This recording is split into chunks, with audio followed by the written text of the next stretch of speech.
Hi, everyone. I'm Jennifer Whitaker, trauma specialist, and today I'm going to share with you a really powerful method to help you undo those limiting self-beliefs that you might carry around.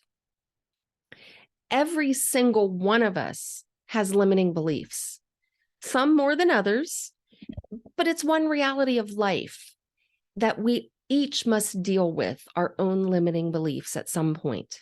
Now, we can do that consciously or unconsciously, but one way or another, I guarantee that we're going to deal with limiting beliefs in our life. If you're new to the community, welcome. It's an honor to have you here. My goal is to share information for free that can help people because I know things are really costly in the world. So I encourage you to like, share, subscribe.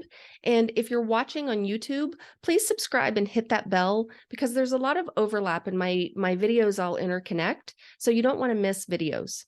So make sure you hit that bell. All right, so let's go back and talk about limiting beliefs. What are limiting beliefs? Well, a limiting belief is a thought that's usually unquestioned and taken as the absolute truth. And it restricts or stops you from doing certain things. Limiting beliefs originate from certain states of mind, states of emotion, and or conditioned states of the nervous system.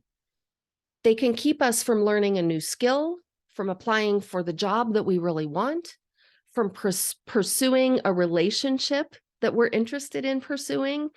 It can stop us from reaching out to try to achieve our goals and our desires. And limiting beliefs can also stop us from participating in fun and spontaneous activities. And worst of all, our limiting beliefs can block us from whom we want to become. According to Mark Manson, the author of the book, The Subtle Art of Not Giving a Fuck, limiting beliefs fall into three main categories. Number one is limiting beliefs about yourself that make you feel like you can't do something because something is inherently wrong with you. So examples of limiting beliefs about yourself include, I'm too old to start dating again. I'm too young to apply for that job. I'm not smart enough to go to that school.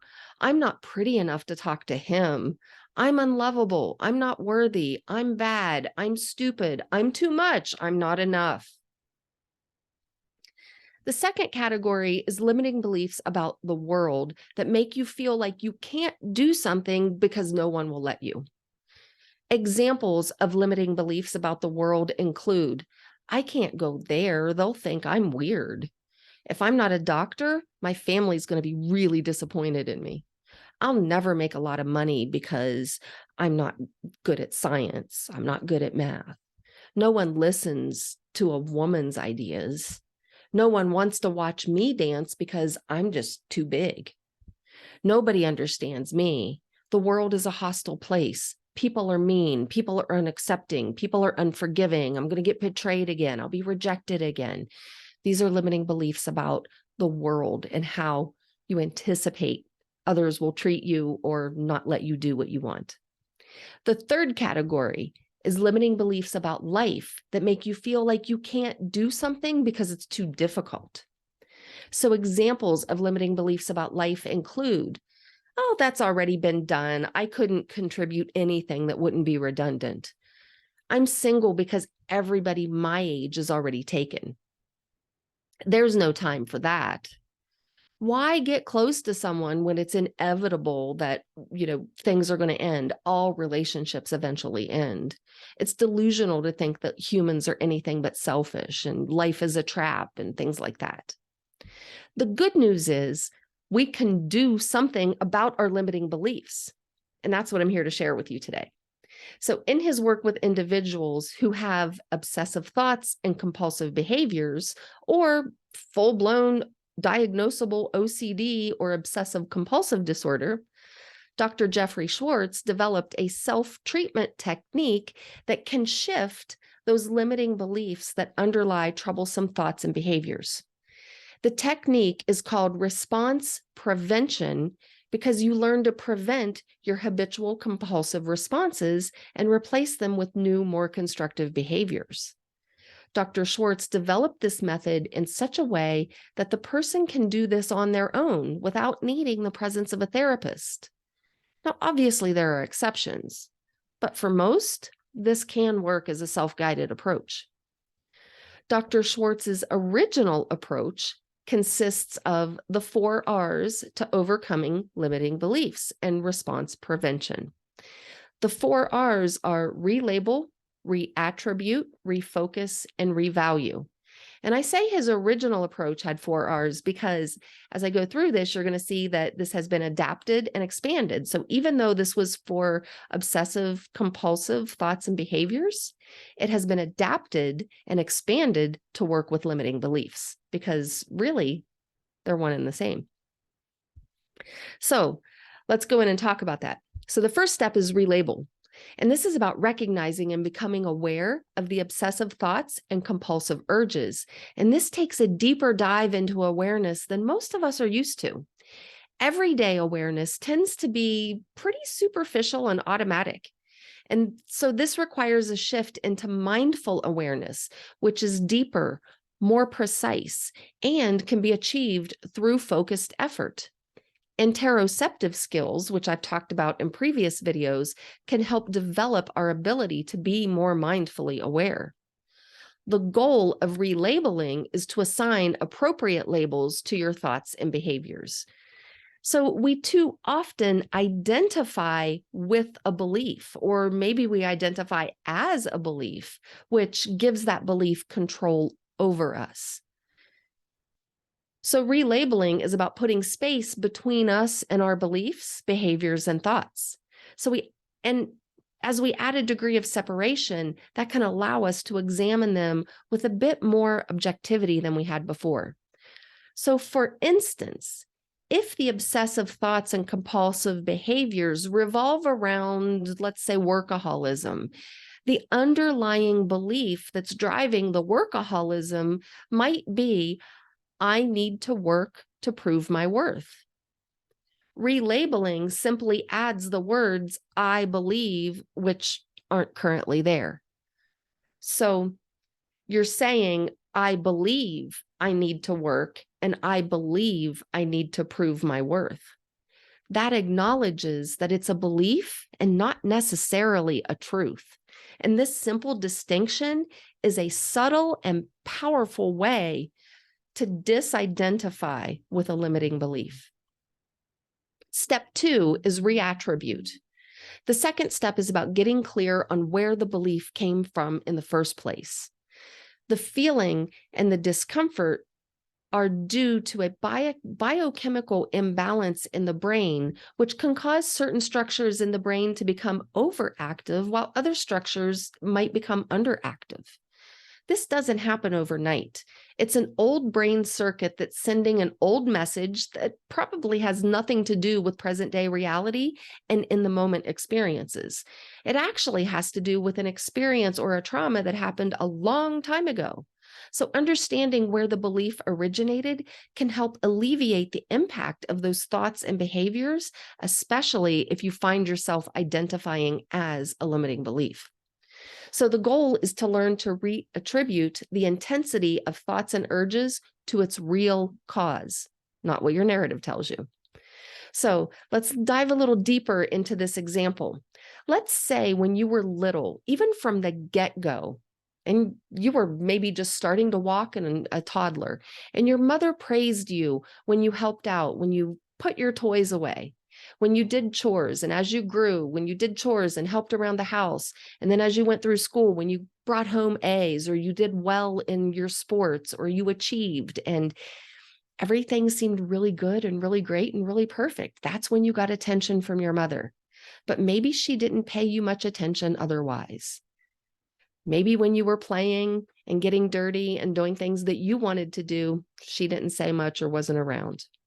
So even though it wasn't stated explicitly, you may have learned that to be worthy of your mom's praise and attention and love, you needed to work hard all the time and achieve. The thoughts and behaviors combined with that belief can create the aforementioned biochemical changes in the brain.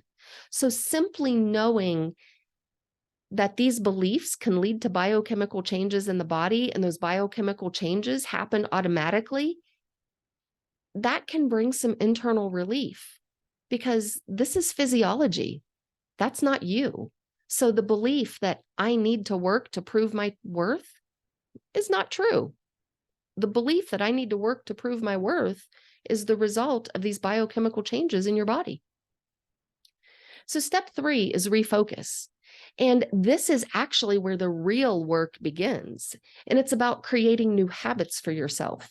So this step might seem impossible at first, and that's because learning a new skill is always more challenging in the beginning. Refocusing helps you learn to resist the thoughts, urges, and behaviors that are causing problems in your life. The idea is to delay a thought or behavior by letting time elapse. And I recommend starting with 5 minutes and working your way up from there. The caveat here is this is not a passive time interval, and I cannot emphasize that enough. Don't just whittle away these 5 minutes passively.